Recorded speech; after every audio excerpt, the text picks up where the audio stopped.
ಡಾಲು ಅಣ್ಣ ನಾನು ಡಾಲು ಅಣ್ಣ ಗುಮ್ಮ ಕೊಡಮ್ಮ. ಡಾಲು ಅಣ್ಣ ಹತ್ರ ಯಾಕೆ ಮಾತಾಡ್ತಾ ಇಲ್ವಾ? ಡಾಲು ಬರ್ತಾ ಇಲ್ವಾ? ಇಲ್ಲಿ ಬಂದ ನೋಡಿ ಡಾಲು. ಹಾಯ್ ಡಾಲು. ಡಾಲು ಅಣ್ಣ ಬಂದ್ಬಿಟ್ನಾ? ಅಮ್ಮ ಅಮ್ಮ ಕೊಡ ಅಣ್ಣಂಗೆ. ಅಮ್ಮ ಡಾಲು ಅಣ್ಣನ ಅವನು ರೆಡ್ ಕಲರ್ ನಿಮ್ಮ ಅಣ್ಣ ಅಲ್ವಾ?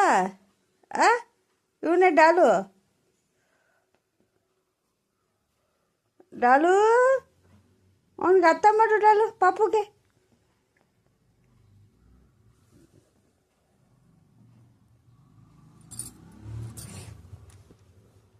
ಅರ್ಥ ಮಾಡ್ತಾನೆ ಡಾಲು ಈಗ.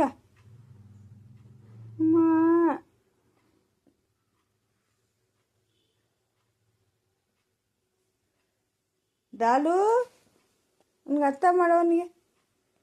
ಅವನಿಗೆ ಅರ್ಥ ಮಾಡು. ಅವನು ಡಾಲು, ಇವನೆಲ್ಲ ಡಾಲು, ಅವನು ಡಾಲು. ಆ ಡಾಲು ತಗೋಗು.